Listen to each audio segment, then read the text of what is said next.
right, so I'm Jess. We're here with Shari and Ken, and we Shari and I both saw Ken on John Vervaeke's channel and wanted to talk to him, but we don't know anything about each other. So why don't we do like short introductions of like who we are and how we found ourselves in this corner of the internet. You want to go first, Shari? What? Is that going to be short? We're turning into old. It's going to be the whole thing. It'll just be our introductions. Jordan Peterson, Paul Vanderklay, John Vervaeke. Well, no, John Peugeot's somewhere in there. and now, how's that for a summary? Yeah, that's a pretty good one. Yeah. Yeah, I mean, mine. So I'll fill out mine a little bit more than that. So I grew up basically fundamentalist Christian with a lot of people who were tremendously sincere about what they were trying to do, but they were trying to do it from a modern frame of understanding the world that just tied them into a really, really tight ego space. And so I felt very constrained by that. So I did a large deconstruction, kind of following a move to evangelical Christianity. But I have always retained a pretty deep biblical framework just of my whole frame of reality. So Jordan Peterson kind of started to open me up a lot more to moving outside of the modern framework. And then Jonathan Pajot kind of just started breaking apart a bunch of the issues with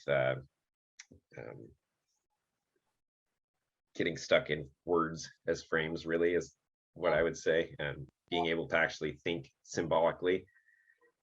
Another huge piece of my journey and kind of the basis of the metaphors I use on my YouTube channel is Mount Analog by René Dumas. I don't know if you guys have read that book. No. It's very similar to a lot of the way that Pajot thinks in terms of patterns of reality and using analogous thinking to kind of map the world. Yeah, and then now I just, Vervaeke's work really was where things really just all came together for me. And that's what I was starting to open up to him when we were talking about. It's the time constraints are interesting because you have to like really pare things down. But yeah, his work has afforded me a ton of tools. And so now I just kind of try to find people who are also climbing on this mountain, as it were, and who are just fun to climb with and help me see more of reality. So that's why I'm here. Yeah, same here, actually. It's a good way to put it. All right, Jess, your go. Okay. I grew up evangelical Christian. My parents became Christians when I was a kid. And then they went into full-time ministry when I was a teenager. So they became missionaries with a non-denominational sort of evangelical missions organization. And so a lot of my teenage years was spent thinking about evangelism, cross-cultural missions. We spent some time overseas, not too long, like a month or two at a time. And then as I was like growing up in that, I just figured that's what I'd do for the rest of my life, but I'd be a missionary. And I've always been kind of a mystical person, so I had some pretty profound experiences regarding all that, and I ended up leaving missions to pursue creative production, music production, and then that led to me meeting my wife and having a family. And through all that, leaving ministry, which was like in my early 20s, so I'm like 42 now. So in my early 20s, leaving ministry and then starting a family and doing career, and I kind of had a internal deconstruction period where like we were still going to church and stuff, but I was like leaving no rock unturned. I had good friends that had become atheists, and they had good reasons to become atheists, and I couldn't fault them for becoming atheists. And the new atheist thing was happening. This was in the early 2000s, and everyone was being really hard on Christianity. And then the emergent church and sort of the postmodern critique had finally sort of was hitting evangelical churches and evangelical thinkers. And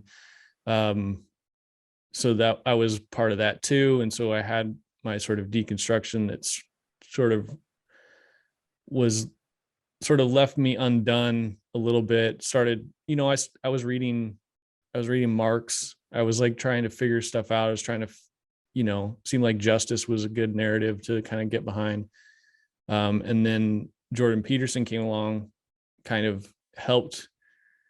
It was basically like, there were always at least two sides that I was dealing with of things. It's like secularism and religion, or God and atheism, and evolution and creation, and all those things and then Jordan Peterson just smashed them all together. It was like, it's all the same thing.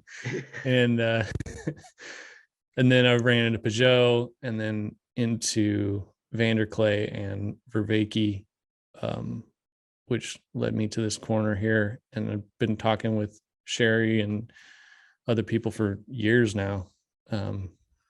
So yeah. Yeah, we're going on 2 years. Now I feel like my thing was like way too condensed. It was way too condensed. Do you want to? I'm a little chilly. Let me grab a blanket here for some reason. Sure. I also need to turn on my air conditioning, or else I'm going to burn up in a second. Weird. One's freezing and the other one's too hot. Now, somehow it's still raining in Oregon in the middle of June. So Oh yeah, like 100 degrees here. So interior of BC, and I woke up this morning and it was thick fog and 5 degrees Celsius. Oh man. Oh geez. Yeah, it was like my husband said, "Happy fall." I know it's been March for 3 months here. Yeah, it's crazy. I just think cold. I said to a friend yesterday, I said, "Well, it's been so cool." She goes, "No, cold. It's been cold." Yeah. Anyway, okay. Well, I'll try to keep this short. I was born in the 60s and went through the 70s as a teenager. And then my parents became Christians in the late 70s. They got into a very conservative fundamental church called the Plymouth Brethren. And then it was assumed that I was just going to just jump on board and, at the age of 14 and a half or whatever. And that didn't really happen.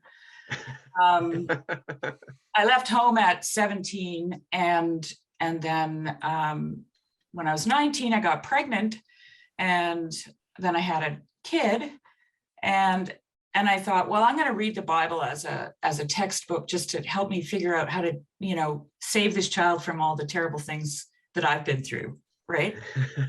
And I ended up like, I don't know, I have no other way of expressing it except that I met Christ. I was reading Matthew. I started Matthew, and by the time I got to John, I felt like I was in love. Like I did. I felt like I was in love with someone, and it was really intimate. And it was really personal, and I didn't share it with anybody. I didn't tell anyone because it was almost magical, and I didn't want anyone to know. Yeah, and then I, met my husband, got married, moved to Switzerland, had 2 more children, and then after 11 years in Switzerland, we moved to the far reaches of northern Canada, like just below the Yukon border. We did a bunch of homesteading there for 3 years. And at that time, we had gone to church on a regular basis in Switzerland. It was also kind of like a Mennonite Brethren type church. And then we got to Telegraph Creek and there was no church there. So we met other people who were meeting in their homes. So we started doing that, and then it got really weird. And then my husband, and things had gone kind of weird in Switzerland at that church too. It just made us feel like, what is this? What is this all about? This going to church? Like, what is it actually, right? Anyway, so then we're in Telegraph Creek, and this thing happens with these people, and then my husband and I both said, "That's it, we're done." Not with Christianity. Not with Christianity in any way, shape, or form, but just going to church, where we're just done. And then we moved after 3 years in Telegraph. We moved here, where we are now. We moved here in 2000, and I haven't been to church since 1996. So, and I just last weekend got baptized into the Orthodox Church. Oh, Like huge, okay, like it's huge. yeah. Huge. Wow. Yeah, so I don't know, whenever that was that Jordan Peterson appeared on the scene, he caught my attention. I was just watching, actually just before, like half an hour ago, I started watching the new Pajot Peterson video of the thing they did together for his new book in Montreal. Oh, is this new? It's brand new, yeah, today. Oh, okay. Okay. Oh, no. Pajot said when he first heard Jordan talking on CBC radio, he was in his car and he said, "I started pounding on my steering wheel and screaming because this guy was talking about the logos." And he goes, "You never hear about the logos on CBC radio, right?" And that's kind of how it happened to me. I heard him on the news, on the CBC news, and I heard him talking, and I was like, "What?" Like, and all these little things started happening in my head. Like, whoa, there's a real player online all of a sudden. Yeah, and like the years that I spent outside of church, I was not outside of church. I was within the church of creation. I don't know how else to express it, right? You're a mystic. Because you're homesteading. Yeah, I'm living in nature. I'm homesteading. I'm connected to the land. I'm tuned into the seasons. I'm fully dependent on myself to make things work or live without them, one or the other, you know. And because we were like in Telegraph, we were totally off grid, and we've always self-sustained. And my husband has only worked just to keep us going, you know. So we lived very, very frugally, right? There's a way in which, if I can interject, there's a way in which it sounds like you've at least in the way that I would define mystic, which is something like a person who does not have to go somewhere to meet with God, but meets with God in the moments of his life throughout everything. Yeah. Like that's kind of the lifestyle that it seems like you've been trying to cultivate. Yeah, and actually it cultivated me. Like that's how I would put it. Like I don't feel like I had a whole bunch of, I wasn't trying to do anything. I was just gardening. I was just surviving. I was, you know, and trying to raise my kids and give them the tools they need to navigate life, you know. I was talking to someone on the weekend about prayer, and in the Orthodox Church, prayer is much different than what I'm familiar with, right? Growing up as a Protestant. So, and I've got my icon corner and I've got my stuff going on, you know, and I'm like, I need someone to teach me how to do this right, you know. And then they said, well, you know, ideally you'd be praying as a conversation with God, like all day long. That's really what most people struggle with. And I'm like, well, not me. That's how I've always been, right? I was just constantly talking to God, and here I am trying to struggle with the I don't know, what do you call it? The liturgical prayer. Yeah, or the more institutionalized, maybe, you know. Hey, I don't know. Can I pick up here and ask, because I would like to zoom in on this and gain insight, because you're in a place where so I feel like I have been in a place that's very similar to where you have been, which is where I've moved into the space that is very mystical in the way that I just described. Mm-hmm. And I look at the church, especially the Orthodox Church, as being like I get what Pajot has to say about it. I get the picture. I get what's going on there in this movement of a collective, the ecclesia and all this stuff. But I also recognize a deep sense of constraint that arises for me when I actually consider experience, like existentially putting myself into it, because what I do not want to ever lose now is the ability to take off any set of propositional glasses. And that for me is probably is the biggest sticking point, is like I don't want to move into a space where I am unable to have the freedom to follow the logos wherever it takes me, even if it is outside of some. So how does that, if that maps for you, and if so, could you talk about it and how you reconcile? I've actually been thinking about that, because when I say it's a huge deal for me to get into this church, to want to even get into this church. Okay, like I kept going, are you alive? Because like, is there something wrong with you? Yeah, because it's not like you moved away from the church for shallow reasons. Like No. It wasn't that you just didn't care about Christianity. Like you moved away from it because in order to follow Christ, you needed to leave the church. Exactly. That's right. Yeah. And I was following the logos wherever it went, like literally chasing butterflies, and but thinking about it now, what I didn't have, and I think you actually said this in your conversation, was, I don't know how you put it. I should look at my notes because I probably wrote it down. You wrote everything in your notes, though. I wrote everything. The problem with notes sometimes, It was like you didn't feel that where you were standing was real, something like that. Yeah. Okay. Yeah.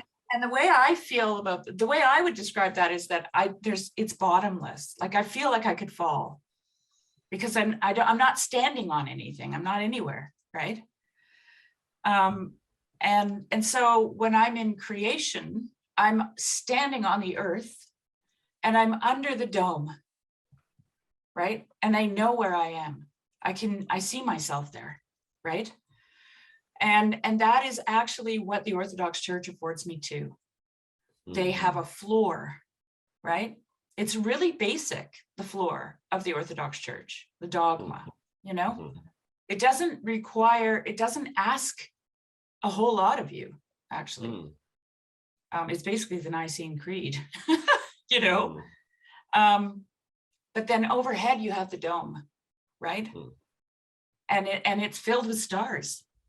It's literally covered in stars. Like if you look up at the dome in the Orthodox Church. And so for me, I recognized that place. I recognized it, and it was familiar to me. And I had already been reading some of the early church fathers, Origen to be specific, and it was cosmic, right? What I was reading. And I just thought, yeah, this is where the cosmic Christ resides within Christianity. I couldn't find it anywhere else. I couldn't find it. There was always some portion of it cut off or cut out, like a cropped photo and enlarged or something like that. That's exactly the metaphor that I use all the time. Really? Yeah, is that the Christian story, really the Christian story is the limitless view of all things. Yeah. And that especially what I was raised with, and then what I experienced in evangelical Christianity, is this strange, like it is kind of the heart of it, but it's from a strange angle, and that's all there is. And somehow it's not attached to everything else. No, it's cropped and then enlarged, and you're only looking at like one little aspect of Christ. But it's super low resolution, right? Oh yeah.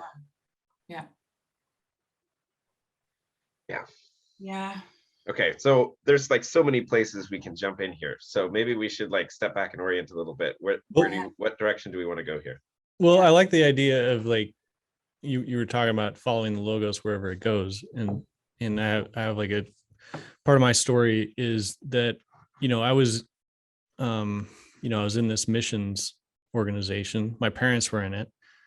Um, and so it was a mission organization called YWAM. I don't know if you know about them, Youth with the Mission. Yep. So one of the key sort of principles in YWAM is hearing the voice of God. So it's like listen to God's voice. The Holy Spirit can speak to you, and then go do what he says. And so like there's, I joke with my dad, like this is the strength of YWAM and also its weakness, because in YWAM you can do whatever you want. And then the weakness is that everyone's just doing whatever they want. So like it doesn't reach the organizational level of like the Southern Baptist mission, where it is like a top down hierarchical structure, and they will get resources and people to places to do some amazing things like disaster relief and other things that YWAM can't, because they're just not set up for that. But in YWAM, people are doing all kinds of interesting things, as well as terrible things, that people need to be like, stop doing that. That's not good. But my experience there was good. My experience was like positive. And I just figured like I was going to do that for the rest of my life, because I figured I'll just listen to the voice of God and he'll tell me what to do. And then that's it. Like God just wants willing servants, right? And so I was bound and determined to live by that.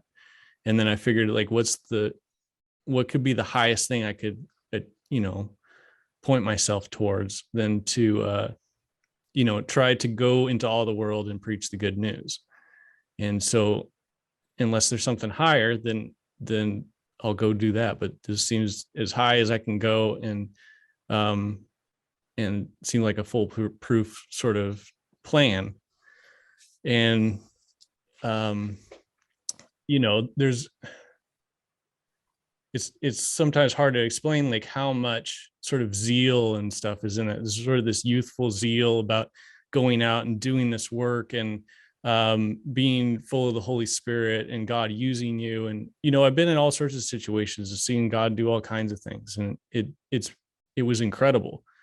We'd have these huge conferences. We'd have hundreds of people at these conferences. It's rock and roll and inspirational speakers saying like, go, who's going to go? Let's go. And so that was all like kind of just like building up in me. Like I can still just sort of imagine it like I was there right now.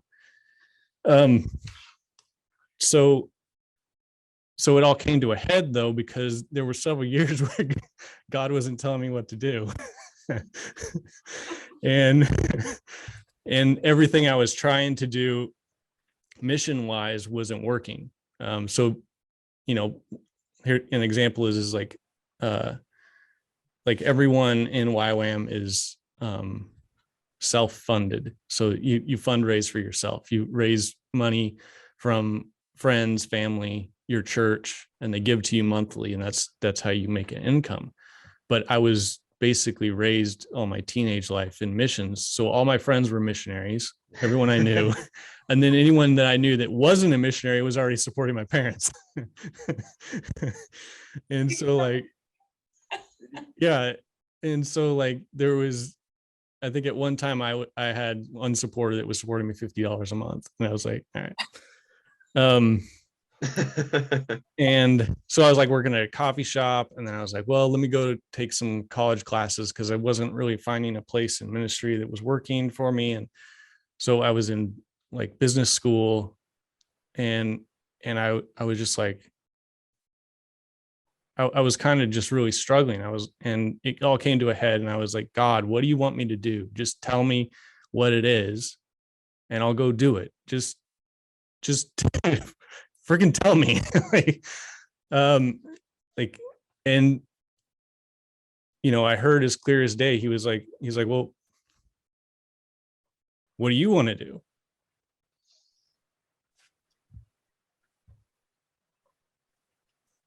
I'm getting choked up. Yeah, that's amazing. That's like, oh my gosh, that's such a beautiful moment, Yeah. right? Because and the thing that's so cool about that moment is that it wasn't you projecting a version of yourself that wanted to do the thing and wanted to hear from God. You were actually like fully there, and you had run it out. Like you would run out the course of where this could take you, right? Yeah. I went all the way to the end. Yeah. And then at the end, instead, like that's the moment that you face the choice of, are you going to, turn around and become a materialistic atheist and say, screw it, this is all bullshit. Sorry, excuse my language. Yeah. But, or are you going to say, no, like I choose the good. I don't know what the good is. Even if it's not the model that I've been held, I choose the good. Yeah. Well, and what was funny about that moment is I knew exactly what I wanted to do. Like it came to me like this, and it wasn't missions. It was, I wanted to play music and produce music.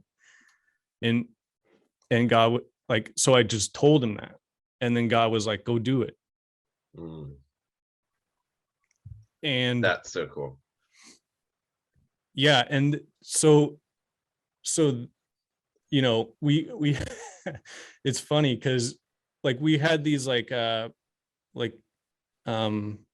these prayer services like during the week on the YWAM campus.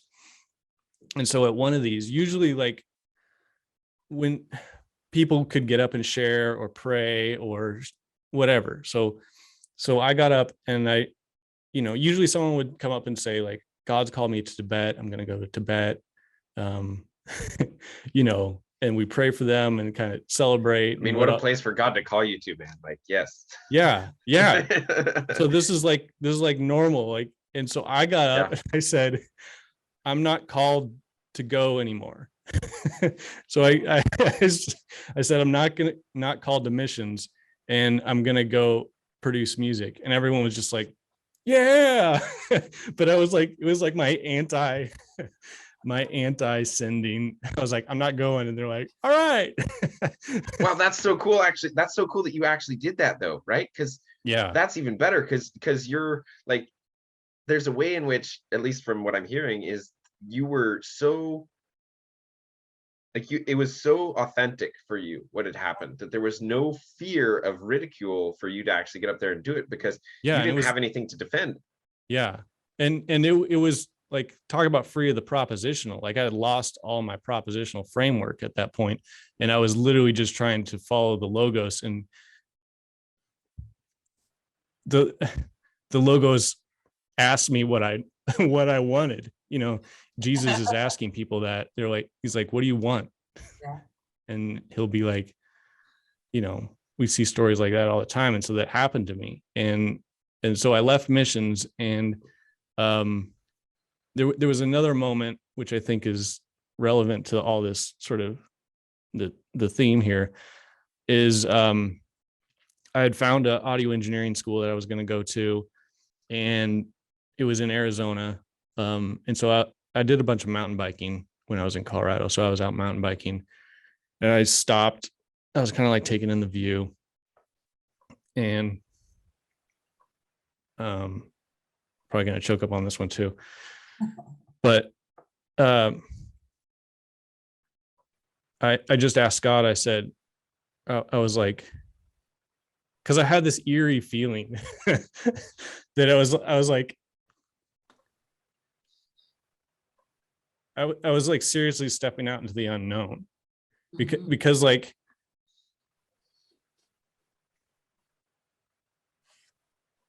God wasn't going to tell me what to do. And I was literally leaving ministry and going into the world, like into the music industry of all things. And I was like a little bit like, there was an eerie feeling about it. And so like, I remember stopping there on my bike, looking out, and I was like, God, you're letting me go, aren't you?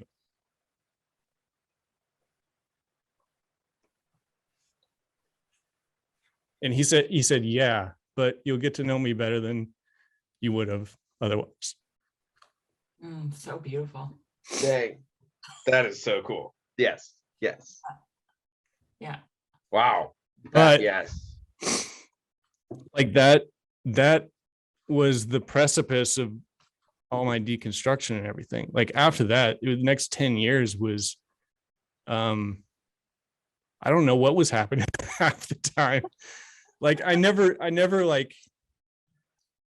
fell into any, I never started doing drugs or, I never had a crazy girlfriend that we started living together or anything. Like I was basically living the same Christian life. And I was still going to church. I still found community in like church situations. But it was never in the institution itself. Like I never really cared about theology and, especially academic style theology. I just wanted a community to be a part of. And so church was a place I could easily find, it was pretty easy to find a community of people. And if the people were idiots there, I could just try to find some other people somewhere else. But I like went to New York City. I was interning in New York City and ended up having to leave there because I wasn't making it. I was like, maybe I'll make it. Maybe I'll get hired somewhere. I didn't get hired anywhere. And then ended up having to take a job in Omaha, Nebraska, where my brother worked. His job, which was a legal support company, is so like I went down even further. It was so depressing moving from New York City to Omaha. But during that move, I met my wife. And so we got married quickly after we met, and then started our family and stuff. And well, through all that, I was trying to deal with basically all the questions that my culture and inside me was trying to deal with, which was atheism and theism and evolution and what does it mean to be a Christian? Like, who is God? Where, like how are we saved? Like all that stuff. I'm like, and I remember sort of making the choice because one of my friends became an atheist. And I was like, I'll go all the way, except I don't think I'll ever be able to give up God, because God was just sort of foundational reality. And so I was like, everything else can go. Everything. Like, I don't, if it means. So like, I kind of just was like, and then I kind of had this idea of like, if I fall, whatever catches me is God. Mm-hmm. So that was where kind of my postmodern deconstruction just took me. And I was like, well, I'll hit reality at some point. And if I don't, then at least we'll know. Okay, so this, if I can pause here, like mm-hmm. that for me is the power of the postmodern, right? Because like one of the things that frustrates me with where Jordan Peterson is he's so stuck in this frame where he's fighting something. Yep. And I'm like, man, look, no, you don't understand. Like, you need the postmodern critique. Like you don't follow it from the space of ego, which is myself as the subject here who is in charge of reality and I'm the judge. Mm-hmm. If you follow it from that space, then it leads you to like total nihilism. It leads you to total disconnection from reality. It leads you to hell itself. Mm-hmm. But if you take that tool and you use it from the place of just like radical abject humility, which is where you're coming from in this story, right? Which is where whatever is real is God, and I am not going to decide what God is, and I am not going to decide what is real. I'm going to go and find out. Mm-hmm. Like, then the postmodern critique is like, oh man, like that, then it's amazing. Right. Because I mean, really, like, this is probably similar to your experience, but like a lot of my Christianity was just materialism and rationalism. Yeah. And so all that needed to go. I didn't have the words for that. I didn't have the words for materialism and rationalism at the time. All I had was sort of the, what was happening in the culture, which was the emergent church and sort of postmodernism, which helped deconstruct that. But I didn't have like a firm place to land. I didn't have a floor yet, Shari. But I figured that would be the hand of God that would catch me as I fell. But all this is like internal. Like on the outside, I'm trying to have a stable life for my family, and we're going to church. And like I'd have conversations with my wife every now and then about this stuff, and she didn't like it. Like I was reading a book about kind of the historical Jesus, and I was just bringing up a point to her about like maybe Jesus wasn't actually this, he was actually that. And she just started crying. She's like, why are you like, she wasn't like mad at me or angry. She just she just couldn't take it. And I was like, all right. See where you were. Yeah. You could see where you were, is what she could see. Mm-hmm. So, okay, so we've been talking about our personal stories. I'm curious as to, for both of you then, with your partners, where things have gone and and sorry, maybe you're not done. I apologize. Well, I just wanted to say one thing. This was kind of tied to something that happened in your Vervaeke conversation when he talked about Christ saying, my God, why hast thou forsaken me? Mm-hmm. And then your idea of like following the Logos wherever you go, and then Shari following the Logos wherever it went, and her actually finding God out in, you know, in nature. And then that's actually the church. And so there is like a foundational reality Mm-hmm. that it seems like is there. But as far as like there is a going out and coming back that's a part of this sort of journey that, you know, that makes us who we are. And so we actually have to leave home and then return. And so both those are important. So the postmodern critique helped me leave home, and then Peterson helped me come back, roughly speaking. and you know, Shari, maybe it's similar for you. Like you left, you found God, and then you actually came back. You're like, now you're baptized Orthodox. Like that's a sort of a coming home for you. Well, they call it coming home. They say welcome home, you know. Right. But the home that I'm welcome to there feels very expansive, whereas the home that I was in was very small and very stale and very like windowless and doorless, and I don't know how else to explain it. Yeah.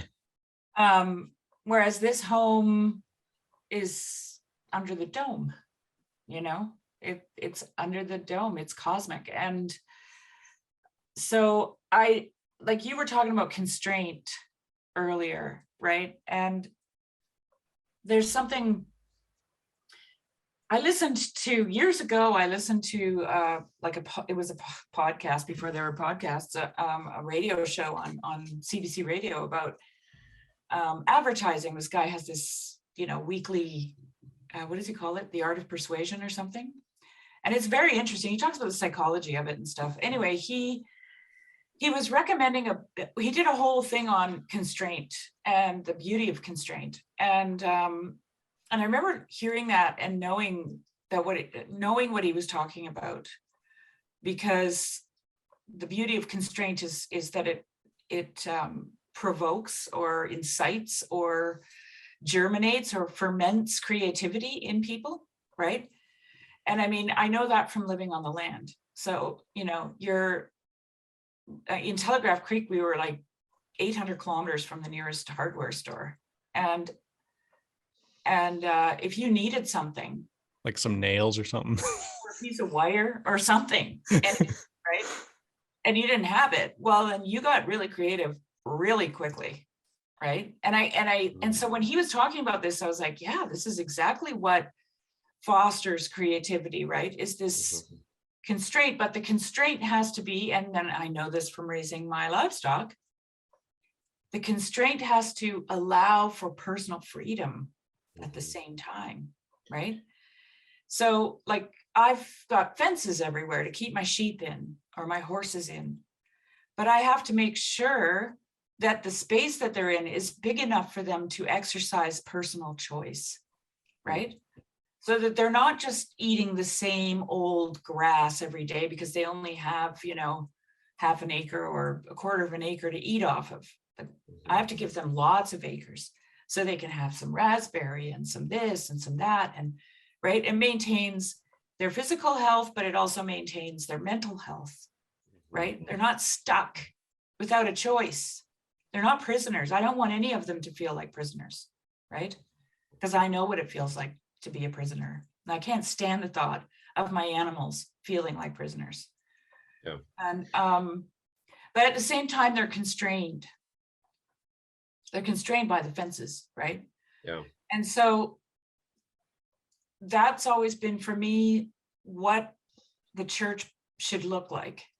It should have parameters that, and the reason my horses and my sheep are constrained by fences is because it's for their safety, right? Because if they were not, like I actually had it happen where my horses were not constrained by fences and they all went out and disappeared on me, and then only some of them came back and one died.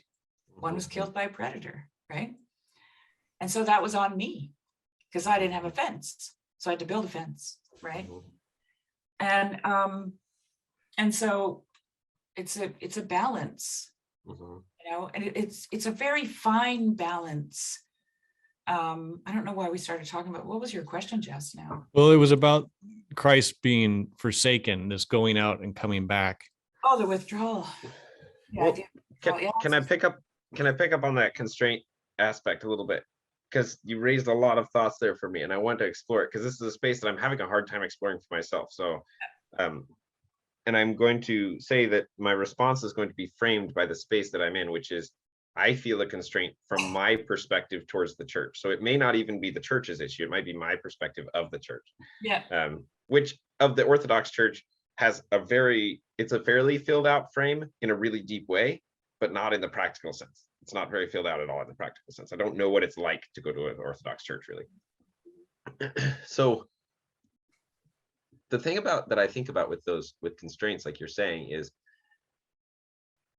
I very much see how the constraints of the arena you're put in afford you space to become creative. That makes sense to me. That makes a lot of sense. But the thing that I am really concerned about in that sense is that the constraint that I'm coming up against that is generating the creativity is not artificial.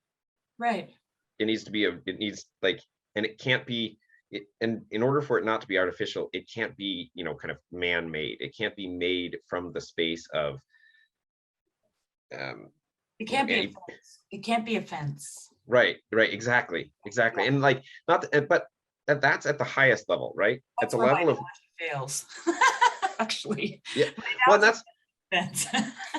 well, and that's and I'm not trying to fault you here. I'm just trying to think through it because it's like I also see the space in which I need those fences generated, especially in specific areas of my life. Because one of the things I've noticed in this whole journey is that I'm much more able to run, and I use the analogy of mountain climbing. I'm able to run up the mountain towards God and explore space with much more ability and energy and all that kind of stuff, to the degree that my day-to-day life is kind of automated, right? Like as I place in practice habits and just modes of being in my daily life that I don't have to work on, they don't cause me friction in my life, then I have all this space where I can move towards God at a deep level.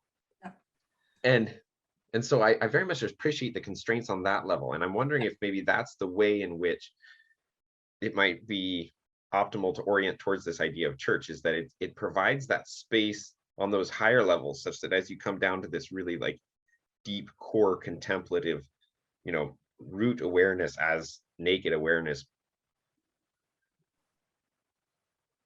striving towards God, you're more able to get there. Does that seem like?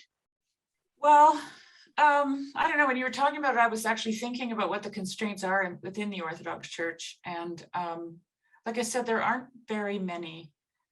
What I think about as constraints, God-given constraints, not man-made ones, are the body and time. Those are our constraints, right? And we have to live within them. And those are the things that push us towards creativity, because what? We run out of time and our bodies fail us, right? Like necessity is the mother of invention. I'm sure somebody that wasn't feeling good invented a wheelchair. I'm positive. Right? Yeah. That wanted to keep getting around.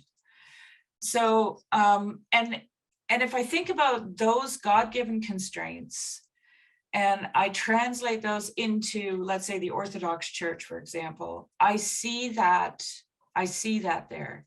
So the Orthodox Church has a liturgical calendar, for one thing, okay? There's time. So you're caught up in a liturgical sense of time. And then within that calendar, you're going to be faced with fasting and kneeling and, right? And liturgies that are full of, sounds and smells and so on.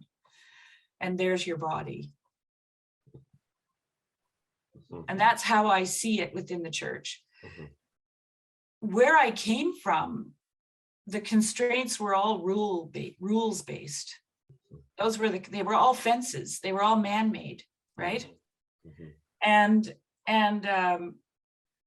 be like once burnt, twice shy, So it's like, I don't want to go into any man-made anything anymore, right? I'm not doing that. But I explored Orthodoxy for, I don't know, I think like 2.5 years, 3 years almost, before I did, got baptized. And I just couldn't find the things that I was afraid of in there. I couldn't find them anymore. They weren't there, right?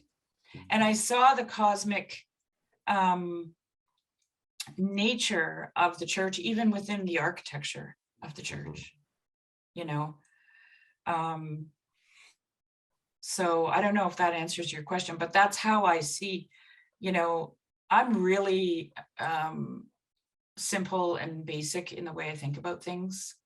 Like I don't want to take them too far, because I think that we are essentially simple and basic creatures.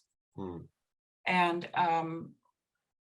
the Orthodox Church just seems, and I don't want to make this a preach about the Orthodox Church, but this has to do with why I went where I went and why it's so miraculous to me, I think, because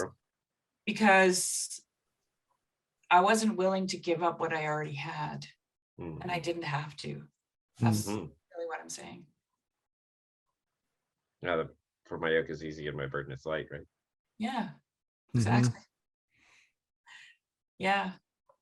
And to get back to what Jess was talking about the withdrawal of God, that was one of the things that when you and John Vervaeke were talking, jumped out at me, because he found that hard, which I didn't notice upon first listening to your conversation, but when I listened to it the second time, I heard him saying it, to reconcile that to Trinitarianism, right? How does Christ fall out of the Trinity?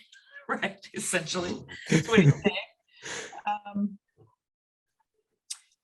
But there's this idea of fully God and fully man, right? And I was in a catechism class, and my priest was talking about the Eucharist, and he said, some people will tell you that you don't have to worry about getting sick from the Eucharist because it's the Eucharist, okay? Because it's Christ's body and Christ's blood. But he said, but the Eucharist is bread and wine too, okay? So, and then he made the comparison to Christ, fully human and fully divine, right? And the Eucharist is fully bread and fully wine and fully Christ and fully God, right? Why am I saying this? Oh, okay. So yeah, back to this Trinitarian thing. So if you think about the withdrawal of God, my God, why hast thou forsaken me? It makes sense,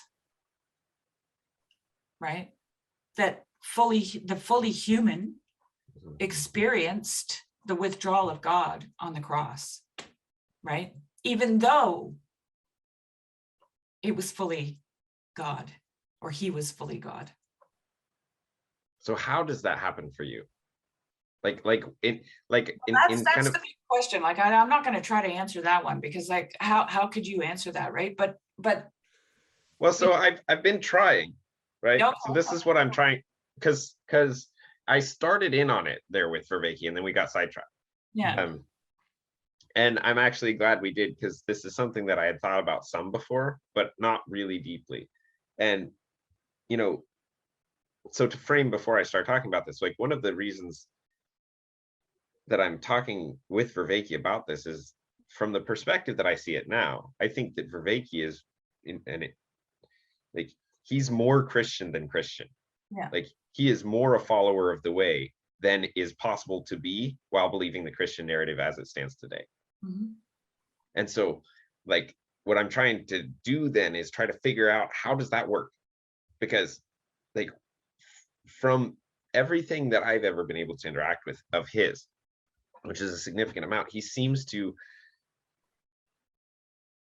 embody a lot. He embodies what it means to follow Christ. right, And I don't understand like this, and this is one of the things, is like I don't understand how that works and doesn't connect to the narrative for him. And so, but I think it's around this thing, because I think one of the things at the bottom of this is the issue of how we perceive, like I realize in order to answer this question, you have to have a complete sense of picture of who is God, who is man, especially in relationship to God. How does sin actually work metaphysically? And how does the redemption of Christ metaphysically bind all things together that exist? Because like you have to do it from the level of ontology with metaphysics. And like until you get that whole picture, this question, and of course this is the question because it's the last words Jesus says before he dies, right? Like it's like the metaphysical ontological key is like, okay, somehow God had to not become God. Like yeah, but I don't one, know if you can think about it like that. This is the thing, right? yeah, Like okay. not become that, like somehow, I don't know if I'll be able to articulate this very well, but somehow there's a linear progression there. And it's not linear, it's a circle, right? It's a whole thing. And this is, we always want to talk about first and last, and Jesus made very sure that was a big, huge tangled mess. Okay. He made very sure not to let us get hung up on that, because our constraint, right, is time, which is this, and our bodies. Those are our constraints. And we can't imagine timelessness. We can't imagine the first being last and the last being first. That sounds like nonsense to us, right? So, and this is why, like when my priest talked about the bread and the wine and compared that to the fully God, fully human, I was like, oh, I see that now. I see what this is, theosis. Okay. This is, and what is theosis? I mean, if you wanted to make it a modern term, you could call it integration. That's what you could call it. So you have these two distinct things that become one thing. Okay. And we know that language, right? The two becoming one. Yeah, it's all about participation. It's all about the whole and the parts and the whole coming together. Right. It's about the one and the many. It's about unity and multiplicity. It's all that stuff, right? And how is that preserved? Like, because with Jesus, what Jesus shows us is that he could be both those things at the same time, right? That they were particular, which means to me that they're sacred, right? Each one of those things is sacred, God and human, to me. Okay. And so I'm not saying that Jesus set aside his divinity. I don't want to say that because I don't know what he did. But I do know that he was fully human and fully God. And so as a fully human, he could suffer the withdrawal of God. Because why? Because I do. Right? Yes. I do. Yes. And that's my only explanation. Yeah, And like I don't disagree with anything you're saying. I think we're having a translation issue in the way that we're oh, using the okay. language. But I No, think no, you're Jess, fine. he could elaborate on the withdrawal really. He elaborates on that really well, better than I could. Well, I mean, in terms of the Trinity, this is how I think about it. Is like if you think of God in his totality, it's something like everything all at once. Mhm.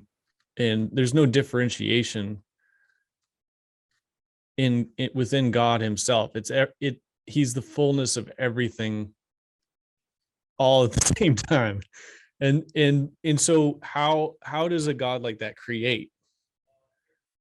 Where does he create? If you know, like, people will say, like, what if we're just in the imagination of God? Or what if we're all just part of God and we don't have our own actual being? This is all an illusion. You know, like, people get to that where that's all everything is. It's just everything all at once, and then there's nothing else.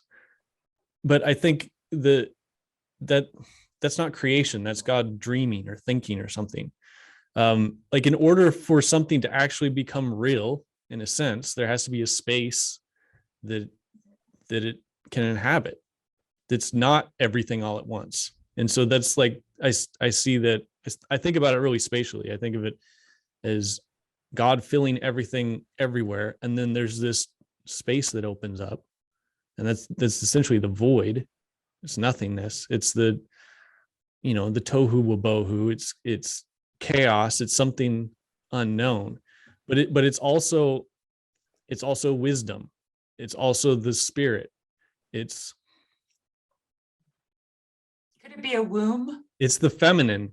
Yeah. It's your the mind. womb. It's your mind. This is literally what your mind is. Your mind is the space between your awareness and the fullness of awareness that is God. Yeah. So there's this space open up, and then something can be created in that's real, but it has to be separate from the transcendent. Yeah. It can share connection to the transcendent, which we would consider love. That's how we're connected. It has to be connected, right? Right. And this is the unity multiplicity thing. So we're all united in love, but within our multiplicity, we actually have real being that was gifted to us. We're particular. Right. So in order for those things to actually be real and not just be, like, God withdraws, sends us out. We're even, you could even say, it's interesting because it's like you could be cast away or you could be incarnate. Like, those things are, but the end result is real being. And this is the creative, this is how I formulate the creative process of how, like, and that's why they say Christ is the foundation of creation. And he's actually part of, like, that's part of the Godhead. It's, that's the Trinity includes Christ, which is the foundation of creation, which everything imitates, we'll say. So you have the original logos, which is the one thing that had being within the space that God withdrew from, and then everything else comes into being. I like the idea of God. It's like God the Father loves the Son so much that he just wants more Son. He wants more sons and daughters, and everything comes into being through that. There was something I read in the book Ethics to Beauty, where it talks about God unveiling himself to the void, and the void responds in creating everything. God speaks, "Let there be," and then it responds with the trees and the land and the animals and the birds, and everything responds to him as the beauty of the transcendent is unveiled. But the withdrawal is real, but God uses it, because he wants He wants real beings. He wants real sons and daughters. He doesn't want puppets or figments of his imagination. And so, you know, what do you want, right? What do Yep. you want? You can't withdraw personal agency. No. Like that's a fundamental axiom. Yeah. Yeah. And so if God really wants real beings and he pours himself out to give life. Well, you know what amazes me is that he actually cares about what you want. Right? Yeah. Because I mean, he puts those desires into your heart. You know, I think I'm thinking about George MacDonald. George MacDonald says, you know, when God wants a drama, he creates a Shakespeare. And then he says to Shakespeare, what do you want? Right? Because he knows that Shakespeare is going to produce all of this amazing stuff, right? Because that's what God wants. He wants the drama. So he makes the Shakespeare, he makes the person. And the person has to be real so that whatever they co-create with God is also real, right? Mm-hmm. So if I can throw a few things on here. One of them is the issue of freedom, right? One of the things we're talking about here is being free to choose. And like Vervaeke's helped me a lot with this, of seeing that, okay, freedom, the whole idea of free will is kind of ridiculous because it presupposes a disconnectedness from reality. Mm-hmm. Right? So from the frame of myself as constrained to time and body, I cannot postulate free will because I'm constrained. So there's a sense in which free will as myself being any kind of unmoved mover is not, I just can't go there. It's like you can maybe kind of talk about it, but you can't make it a thing. But it's also the case that what I truly want, if I'm really free, and Paul you see Paul wrestling with this in Romans, if I'm truly free, I will be free only to do the good. Yes. Right. And so there's this way in which, as the self, whatever the self is, on the level that it's talked about of flesh, at the level that it's talked about as ego or whatever you want to use, the self, as the self falls away, I become less and less a like haphazard agent. I become more agentic, but my choices are actually more constrained because I'm actually going to follow my relevance realization. That's that reciprocal narrowing. Yeah. Right, but also reciprocal opening. Like it's a weird thing because you're doing both at the same time. Like you can see more, but you know exactly what the best thing is, and you want the best thing because that's how you became real. So it's weird. This is where everything becomes a paradox on the level we're talking now, because you have to say it is this way, but it's also not this way.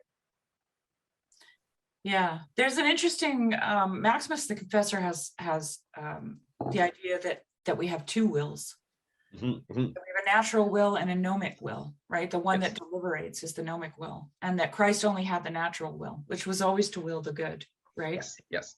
And so there's this whole idea of choice, right? And I've thought about choice. What is happening when we choose? And Eve chose, right? And what did she do? She took. So there's an action that happens there. She possesses. Having mode instead of the being mode. Right. Exactly.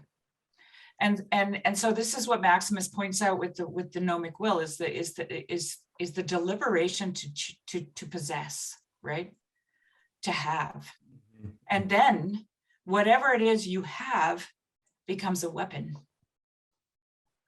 I think that's the only thing that can happen to it, is that you begin to wield it, right? Well, part of that is like, in order to have anything, you must first be.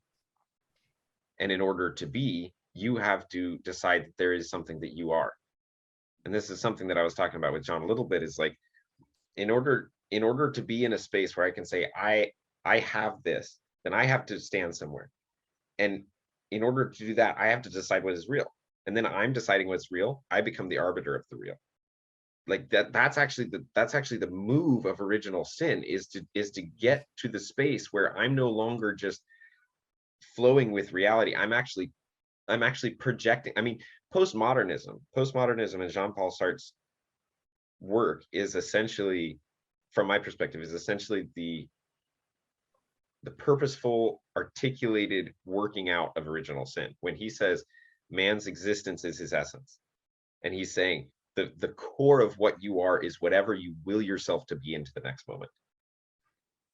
And that's the inverse of what's true, because what's true is that what I am at my core is I can never know what it is, because it's like it's so beyond what I could possibly hold in my mind. It's so beyond what I could possibly hold in my thoughts, so beyond what I could possibly hold in my propositions. It's actually somewhat consonant with our idea of God. It's all, And this is the it's infinite. Yeah. It's the image of God, right? Exactly. And this is why, okay, now if we can go back to this whole thing with Christ on the cross, because this is what I want to say, is like, in order to get what Christ says on the cross, you have to actually understand that to the degree that God came through Christ, God wants to come through you. It's the same thing. It's just there's a you that's in the way. And when Christ was here, there was never a gnomic will that was in the way. He only had the natural will. Right. So he never chose to possess. That's really exactly what happened, right? He never chose to possess. And like you were saying in your conversation with John, you said, I don't feel the need to be right. Right? So what happens when you possess something? Now it's yours, right? And you have every right. Now you have to defend it. Okay. Bring on clothes. That's right. So if you don't possess anything, then you have nothing to defend. Okay. You don't have to be right. Yep. Exactly. Yes. That's exactly right. And so when Christ on the cross, in order for all things to exist, and I will zoom all the way back to the ontology aspect of being itself. If something is not connected to God, it does not have being. Right? And original sin is somehow the core of who we are, being disconnected from God. I don't know. Okay. Maybe at least on some level, right? Can we be disconnected from God though? See, this is the thing. Like we talk about the withdrawal, right?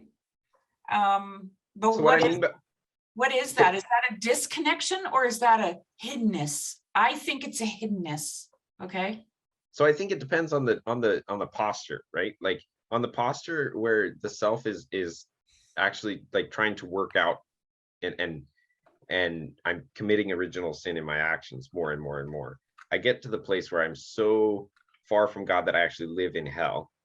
And then if I die in that state, in some way, the essential self that was willed into being by God, that was created into the potential of reality that could have existed, never becomes actualized, right? Yeah. Well, we can't do away with sin here, right? Oh, well, okay. Well, I mean, I think Jesus actually does, right? But in our ontology, we have to have an ontology that includes it, right? Or am I wrong about that? I mean, I may be wrong. Like, I don't care, but well, I don't know. I haven't given it a whole lot of thought, but you know. So let me finish this, and maybe it'll make more sense. Okay.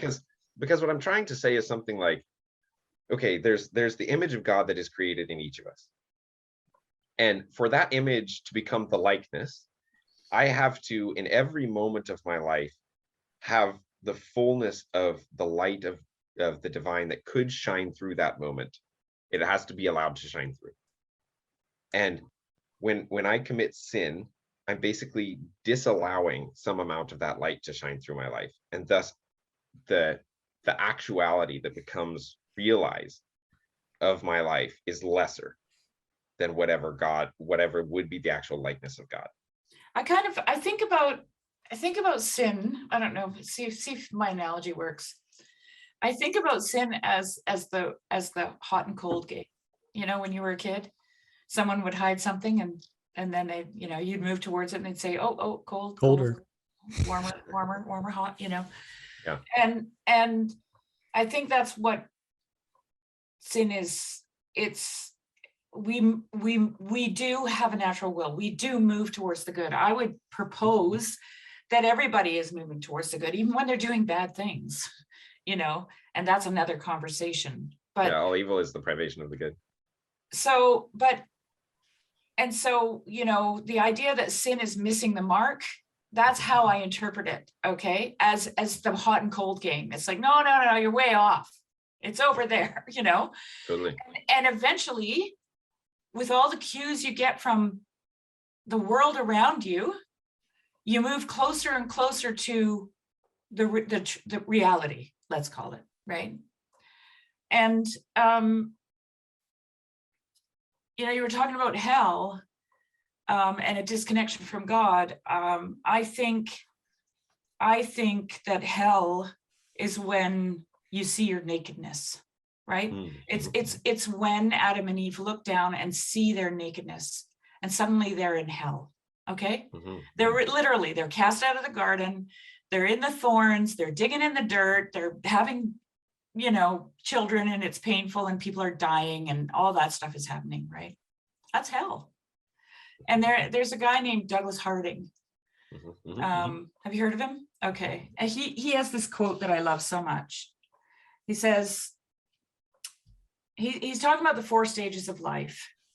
And he says that when you get to the 3rd stage, which is teenagerhood. So you've got newborn, toddler, teenager, and seer. Okay. And in the teenage stage, he said, which is where most people stay, the teenager suddenly is confronted with their image in the mirror, and they say to themselves, I am what I look like. Okay. And that's what Adam and Eve do in the garden. They look down and they say, I am what I look like, right? And then he says here, that is hell in the end. I am what I look like is hell. It's hell. You can't live from that. What I look like is dying. What I am isn't. It's all about death and life. That's his quote, right?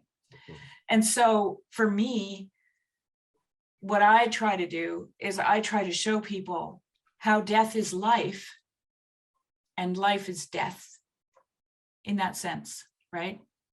That to think that this is all, right? That what I look like, right? This is it. That is hell. And that is nihilism, right? This is all there is. This is all we've got, right?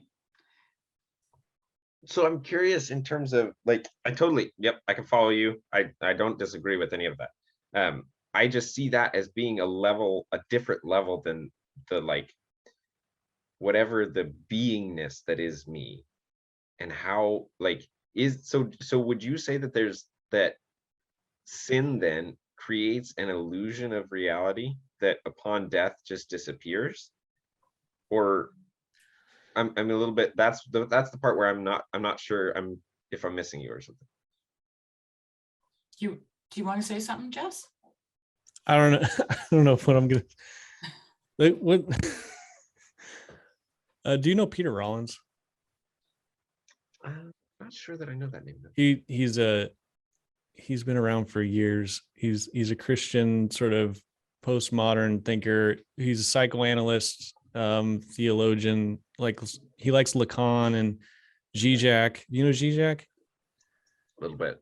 Okay. So anyway, he talked for a while about the three things in a magic trick: the pledge, the turn, and the prestige. It's basically the Christian story. So the pledge, I'll just read this here. First comes the pledge. The magician shows you something relatively ordinary, like a dove. The second is the turn, and the magician takes the dove and makes it do something extraordinary, like disappear. Finally, there's the prestige. The magician tops that disappearance and makes the dove reappear. And so pledge, turn, prestige. And this is the U-shaped journey is what I call it. It's birth, death, and resurrection. And we, you know, sin, death, it's all the downhill side of that U-shaped journey. The also postmodernism, like who was it? I think it's N.T. Wright said postmodernism is the doctrine of the fall preaching to an arrogant modernity. And so the postmodernism is the fall, and that's also deconstruction. It's all this downhill stuff. It's falling apart. It's going into multiplicity. It's all this stuff. But in so often we, you know, I don't know whether it's like physics or, you know, like how we're taught in school to think about things, but we always think like everything just falls apart naturally. And then like that's the most natural thing, sort of a nihilistic falling apart, dying, everything else. But what the Christian story says is that the resurrection side is just as natural and probable. In fact, it's just a pattern that repeats. With death comes resurrection. As a side note, this is why I think evolution, like Christians should be the most thrilled about accepting evolution as a theory. Because evolution actually postulates this as the way that things come into being. Yeah. Well, and so I think of, you know, as far as like sin and the fall, like that it's part of the pattern, and that is the going out and coming back. It's the going away and coming home. It's the going up the mountain. Actually, it's going down the mountain and going back up, or however it works. Breathing in and out. It's the breathing in and out. It's breathing in and out. This is the pattern, and this is actually the creative pattern. This is how things come into being. It's the withdrawal of God, and then the return of this, and then the love of the creation. It's how unity and multiplicity is connected. I don't know if any of that makes sense, but in this view of things, sin is not a problem. Sin is just a downhill part of the pattern that God's already involved in, because this is the withdrawal in order for the Son to be begotten. It's like if you have a child and they're learning something, do you want them to learn would you rather they learned by their mistakes or they never ever made a mistake? Yes. Like you just laid it out for them in such a way that there was no failure ever involved. Like which one of those children would have the better chance at survival in the world? Yes. So, or which would actually be like a real person. Yeah. A person doesn't exist until, you know, I use the example of the father teaching his kid to ride a bike. Mm-hmm. At some point, the father lets go of the bike. Like, you know, in reality, and the son either pedals and keeps going or crashes or stops or whatever the son does. The son, whatever happens will happen, but the son needs to become a person, needs to become a bike riding person. The father wants the son to know how to ride a bike because the world opens up when you have a bike to ride. You can go all sorts of places and do all sorts of things. And so, but there's that point where the father has to let go. And this is the prodigal son. This is why the father has no problem handing over half his estate to his young, belligerent, idiot son. Mm-hmm.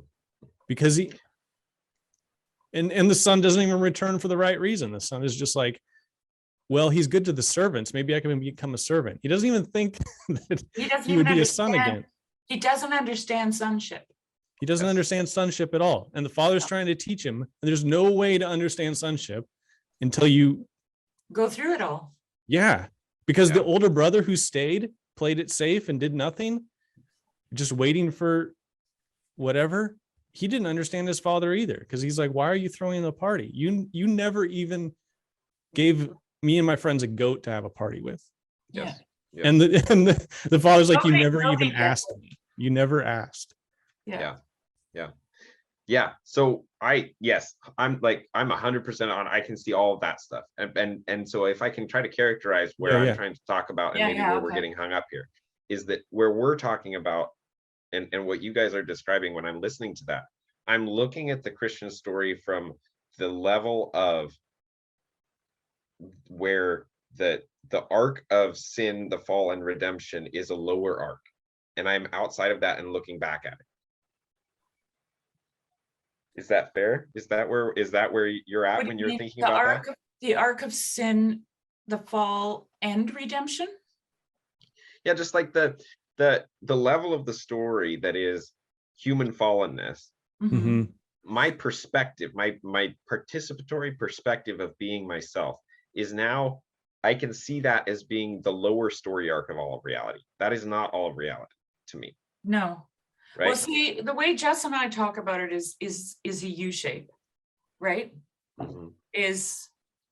So you're talking about the bottom of the U, right? We have But birth, death, and then resurrection. But this U shape is not just, it's not one, it's not a linear storyline. Yeah. It's happening every day, right? In your life and in the life of the world. Yeah. Right. Yeah. So I see all that, but what I'm wanting to zoom in on is how to communicate, how to build the bridge for people who are stuck in the perception of that being the whole story, because that's where I was for a long time, right? Oh, okay. So I'm trying to build the bridge back there when I'm talking about like when I'm talking about the Jesus separating from his body or using that kind of language, I'm using it from being inside that frame looking out, because I can't see the whole picture, right? So that's what I'm trying to do here. Is not like, I'm happy to move to this level, and I love talking about this stuff, but part of where we were going there, and where I was hoping to fill out a little bit, is just is this bridge. How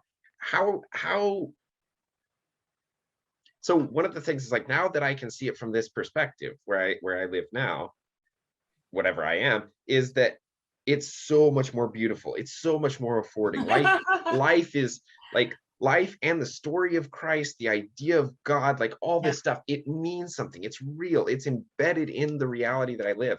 But I also very clearly can remember a state of being in time where all those stories, all those ideas were dead. Yes. And so I'm trying to look at a way to form propositions such that there is a bridge built, that version of myself can just look at it and be like, oh, and then walk out. Yeah. It's easier. This is the question I keep asking myself, is like, how do you make someone see? Yeah. How do you get someone to see? Yeah. How do you preach the gospel? That's what we're talking about. This is telling the more beautiful story, Jess and I call it. Yeah. Yeah. Yes.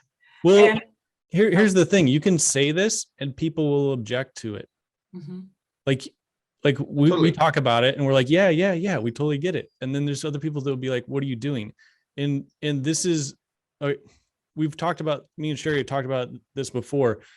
Basically, what opened up the world to you and made this amazing, more affording space that's free and expansive and beautiful and whatever. Some people like peer out from behind the tree they're behind, and they're like, that scares me to death, because if I go out there, I'm vulnerable. It's open. It's an open space. I'd rather stay within my closed walls, because I need to be safe. And so I think this is what Paul's talking about people with a weaker faith and with stronger faith. And he's like, and he's even like, don't disparage those with weaker faith and don't make them stumble and fall. And who's the one, Shari, that said, don't scare people with your joy? Rilke. Yeah, Rilke says, don't frighten people with your joy or your hope. And like I've had these conversations with people, and they're just like, this Jess is always terrible. This. How do I make people see? And I often talk to Jess about it in these terms, like, for example, the open space. So this is interesting. I always think this is worth thinking about. Predators move in straight lines. Okay, so I've trained horses, and when you work with horses, you don't move in straight lines. Okay, unless of course you're bonded and it's all, they know who you are and all that. Simpatico. But but when you work with horses, you have to approach at angles, okay? You have to approach in a zigzag pattern. And that is how prey animals approach everything, okay? Because they're vulnerable. They also have their eyes on the sides of their head. So they have like a 360-degree view of their surroundings. So if they're moving towards a watering hole, they can keep the watering hole within their, vision, but at the same time, they can move at angles to the watering hole. A predator comes out of the bushes and moves into the open space, straight line, okay? When a predator moves in a straight line, all the prey animals will run, okay? But if a predator lays down and starts rolling in the grass, all the prey animals will just continue to eat around it. I've seen grizzly bears grazing with my horses, okay? But as soon as they move in a straight line, okay, so now, and this is what I've told Jess, when you're talking to people, don't move in straight lines. It's propositions, right? It's Would that be straight propositions? Is like, propositions. yeah. You're going to scare the crap out of them because we are both prey and predator. Okay, that's what a human being is. So we have all the feelings, right? And this gets to some of the stories Jesus told, like the parable of the sower, or the workers in the vineyard or whatever. Like, our constraints again come into play. We're in a hurry, right? We only have so much time, right? We want people to enjoy a quality to their life, but they only have so much quantity of a life, right? In order to do that. But to God, it doesn't matter, right? It doesn't matter how long it takes. It doesn't, right? And so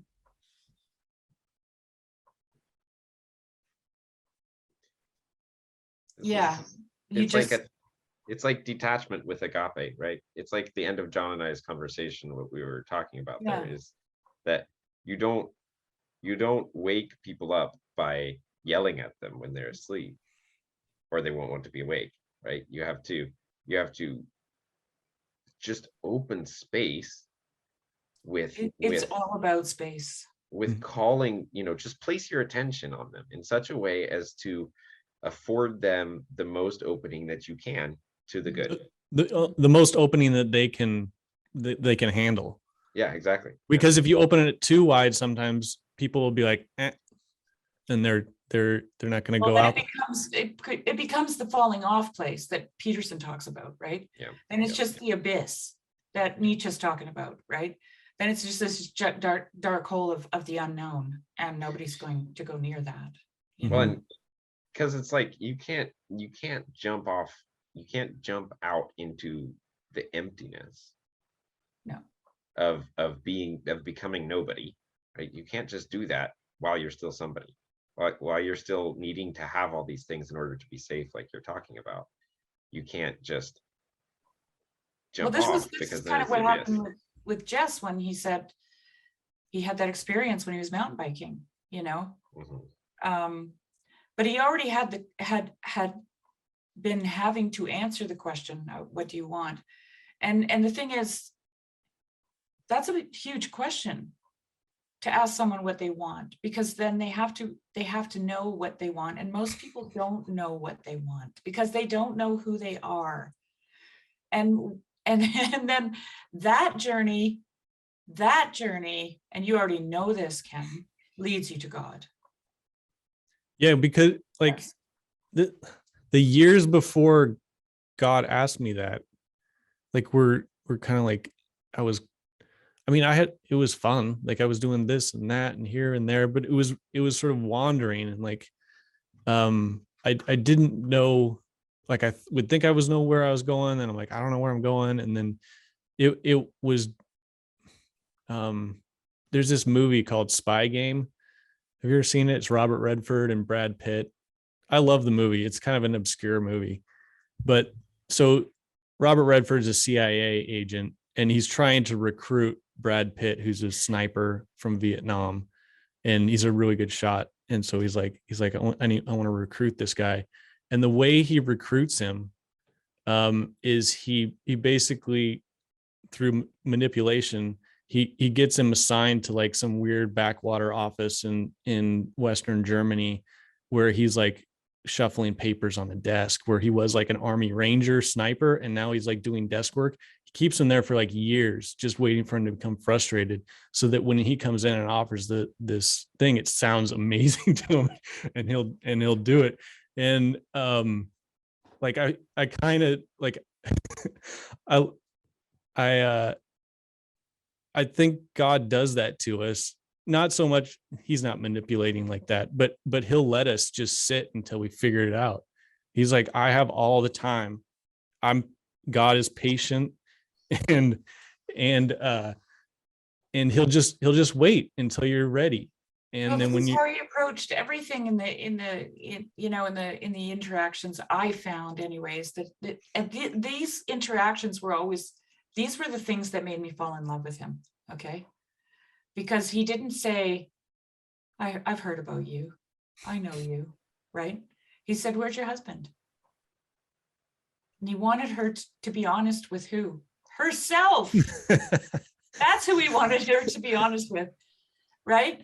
And it's the journey inward that is that reciprocal narrowing that opens you up, right? To that.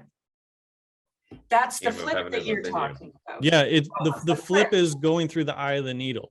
You have to take things to their end. Like my experience when I was like, I'm going to listen to God and I'm going to do exactly what he says. And then God doesn't say anything. And then when he actually does say something, he asks me a question of what I want. And so like that whole flip happened to me because I went to the end. And a lot of times those fences that you're talking about, those constraints, keep us from going to the end because we're afraid. Because you don't want to go to the falling off place. You don't want to go into the open space. And so what you do is you actually keep yourself from going to the end, for good reasons. Going to the end can get you killed too. And but if my view is, if you can get to the end, it flips, and then there's a resurrection that happens. If you get to the falling off place and you're stuck in your own sense of yourself as subject of reality, you're Nietzsche. If you get to the end place and you're surrendered, you're, Meister Eckhart or whoever you want to. Yeah. Because John in his, did either of you watch the conversation that John had with Claire Carlisle last week, Spinoza's Religion? It's a really good one. Yeah. But at the end, they're talking about faith and how faith is like the choice to believe that all things actually are, that all things actually exist, really. Yeah. And Claire asked John, she says, does that faith ever waver for you? And his answer was so beautiful, because he said, in a sense, but what happens is that if that really starts wavering for me, I just let it be there. Mm-hmm. I just go into it, and I just you go through it. You go through the eye of the needle, and you have the courage to be. Yeah. Yep. It also takes, here, I just want to read you this Gregory of Nyssa quote. I love Gregory. Our mind functions by using intervals within time. You talked about that, right? So how can it grasp God's nature, which is not subject to temporal extension? Through the medium of time, the inquisitive mind always leaves behind any thought older than what it just discovered. The mind also busily searches through all kinds of knowledge, yet never discovers the means to grasp eternity in order to transcend both itself and what we earlier considered, namely the eternal existence of beings. This effort resembles a person standing on a precipice, okay? Let a smooth, precipitous rock, which abruptly falls off to a limitless distance, suggest this transcendence whose prominence reaches on high, while also falls to the gaping deep below. A person's foot can touch that ridge, falling off to the depths below, and find neither step nor support for his hand. To me, this example pertains to the soul's passage through intervals of time in its search for God's nature, which exists before eternity and is not subject to time. His nature cannot be grasped because it lacks space, time, measure, and anything else we can apprehend. Instead, our mind is overcome with dizziness and stumbles all over the place because it cannot lay hold of transcendent reality. Yep. Yeah. Yep. Like that, another way to talk about it is you have to fully be able to move outside of your mind. All concepts must become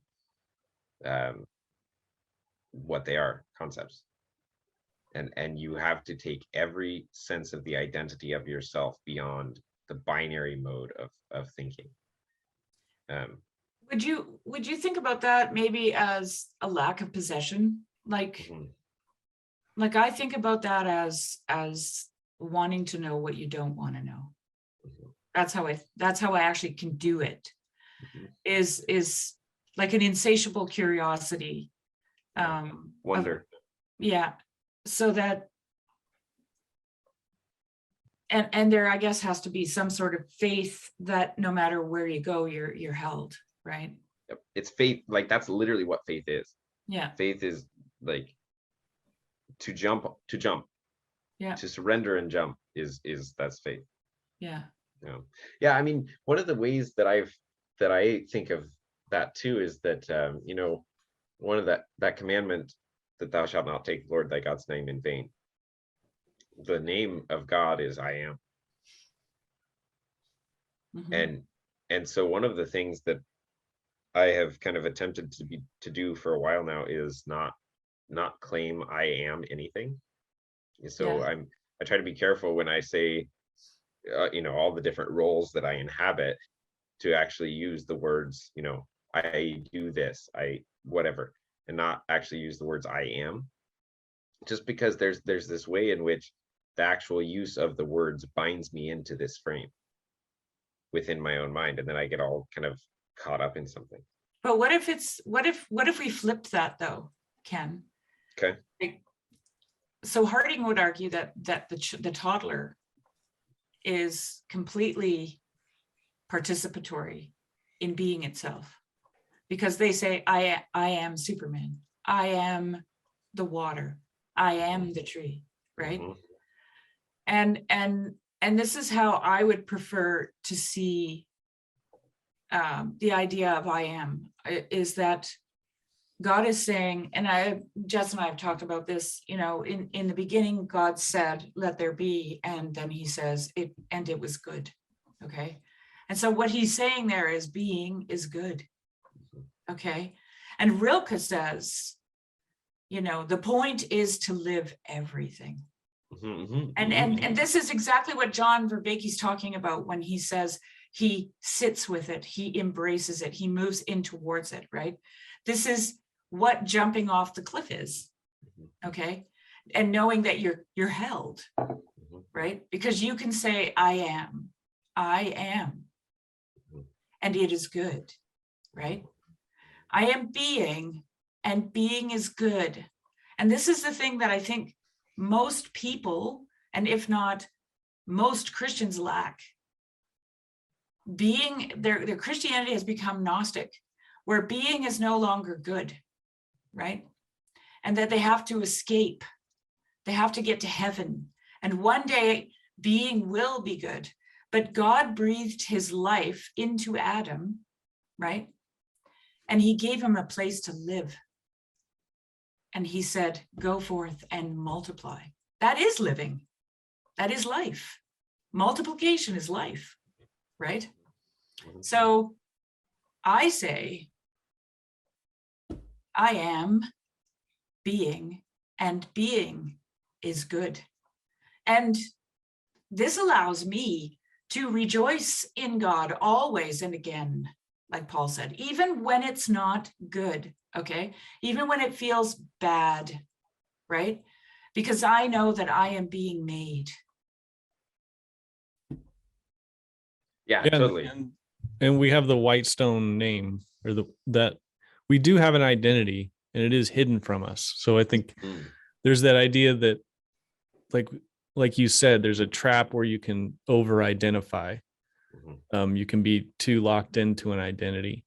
Yeah. But then there's also, because you're not the infinite, or you're not the transcendent, I should say, you do have a particularity. So you are something to God, and that's what it is kind of hidden from us. And so, to, there's, to the degree that you understand that you're a son of God, or to God, however you want to say that, then, like, that's freedom and affording more than saying, than not saying that. That's how it feels to me anyway, of just being like, I am whatever I am. But being able to have, because, like, it's, what is it, Revelation, that has the white stone name, where, like, you have an identity, and it's just veiled, and then one day it'll be unveiled to you, and you'll be like, yes, that's that's who I am.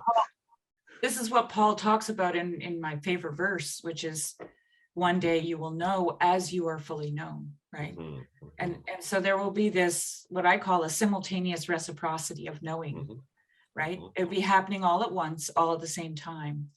And I also posit that there won't be any need for language at that point, but whatever. That's my theory. Well, there's a trap us. But yeah. And I also think. Oh, go ahead. What were you saying? Guys are a little bit frozen for me. Oh no, you're not frozen for us. Am I good? Yeah, You're good. Yeah, you're good. Also, I need to go in about 10-ish minutes. Yeah, me too. Yeah, to wrap up the I am thing really quick. I agree with you. I don't want to dispense with beingness, or the goodness of being. I want to dispense with saying I am this, or I am the over identification. Just identification with anything that is graspable, that is right. Yeah. The way you get out of that, I don't like that either, I find this happens a lot, especially in sort of Protestant situations. But, like, say we were doing like a little Bible study, and it was the story of Jesus washing his disciples' feet. And then Peter says, no, Lord, don't wash my feet, wash my whole body. Or he says, don't wash my feet. And he's like, no, let me wash your feet. And he's like, if you wash my feet, wash everything of me. He's like, no, Peter, I just need to wash your feet, dude. and so then the conversation, then the questions for the Bible study were about, what do we need to do to wash people's feet? Like, how can we serve people? How can we do this? How can we do that? And then, like, that's the focus on ourselves, of what we're doing, what we can grasp, what we can do. And I was like, I just turned the question around. I was like, what is keeping you from letting Jesus wash your feet? And this is the turn from trying to fix how I see God, instead saying, no, how does God see me? And so this is also the Lacanian psychoanalysis, which is the other, the big other. That's what you're actually trying to deal with, is you think God hates you, and you won't say anything about it. All you do is you talk about what you want to do for him, and how you want to appease him, and do things for him. And all under that is this sort of just ruminating thing, this fear that God actually hates you. And that's what you got to deal with. You actually have to come to terms with the fact of how God sees you. And first you have to admit that you think that God hates you. And, and only then you can kind of have, you don't have to identify. You can be like, this is who my Father thinks I am. And then, well, then we're as far into objective reality as I know how to get. And you can have an identity, but it's based in this relationship with the transcendent, rather than trying to build myself up. There's no subjective reality is real there.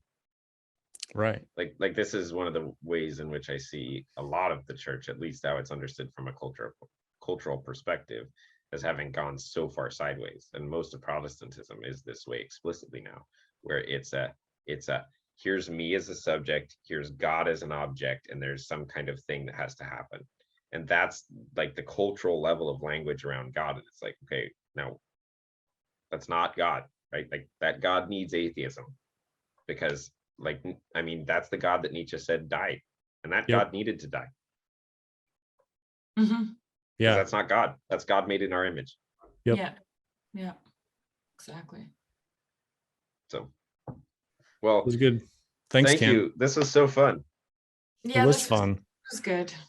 Yeah, we talked about a lot and didn't really hone in on anything in particular. There were some things.